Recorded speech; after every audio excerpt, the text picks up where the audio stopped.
not a prophet to whom he should listen. This detail, I think, should raise a flag in the reader's head.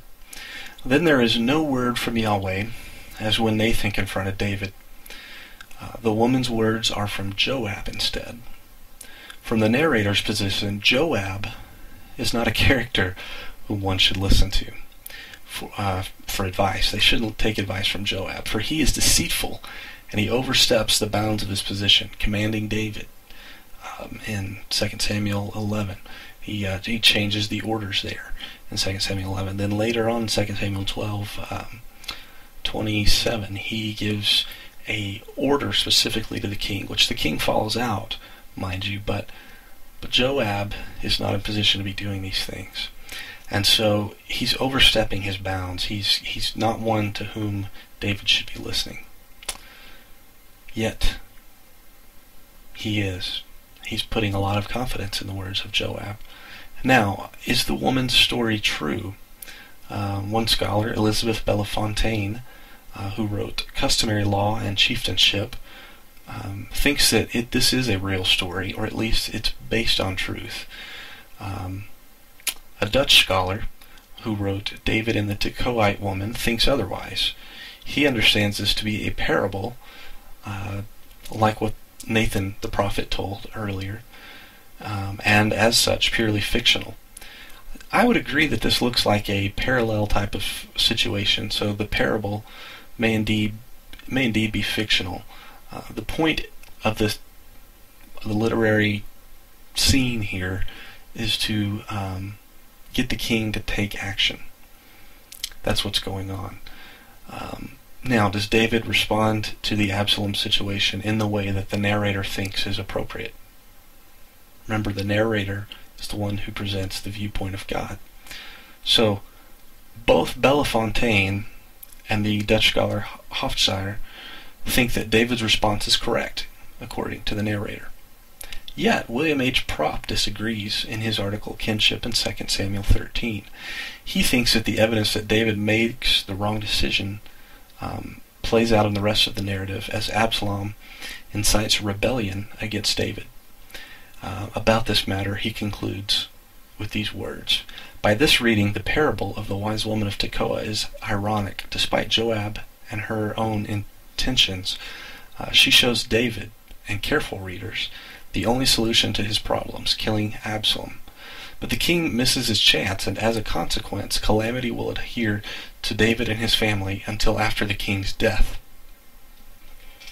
Claudia V. Camp, who wrote The Wise Woman of 2 Samuel, thinks that the woman's speech contains a proverb in verse 14, which says, "For we will surely die and are like water spilled on the ground, which cannot be gathered up again." In other words, the king's decision cannot be undone. The consequences will come and will be irreversible. I think that this narrator's scene gives us evidence that David is listening to the wrong voices. Instead of inquiring of Yahweh what to do in this situation, he listens to Joab's counsel. Just as my paper, which I just finished, which is around here somewhere, just as my paper says, and Joab commanded King David, David is no longer pleasing Yahweh in his decisions after 2 Samuel 12. When David finds out that the woman has been put up to this by Joab, David applauds them both and agrees to do what they say. But should he have done that? He's applauding and listening to the advice of this sneaky way of presenting things.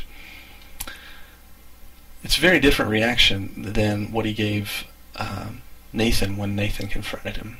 When Nathan confronted him with the word of the Lord, he had an emotional reaction. He was not happy, but he did take action in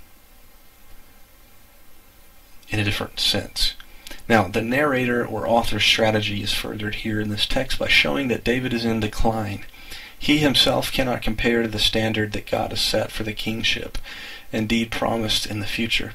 So, here the reader begins to wonder which one of David's successors will fulfill the prophecy and become what Yahweh has promised in 2 Samuel 7. I think that the answer for us Christians is that only Christ will fulfill this prophecy. Well, those are the things that I wanted to talk about today on this episode, but I wanted to give you a sneak peek of what's coming up. I got a book to review called The Beauty of the Lord, which is originally published by John Knox Press in Atlanta. It looks like it's now being distributed by Creekside Press. Creekside Press sent me this book to review, so I look forward to getting to that, hopefully over Thanksgiving sometime, if not early December. And then the other book, which I read this summer and have enjoyed learning its tricks of the trade, is this Go Green, Save Green, written by Nancy Sleeth. It's an interesting, popular type of writing book, practical tips, that sort of thing. But it does have some good scriptural references and scriptural discussions in the book as well. So those are the sort of things that will be coming up soon on the podcast. Hope you've enjoyed this week. Hope you have a wonderful and blessed week, and we will see you again soon.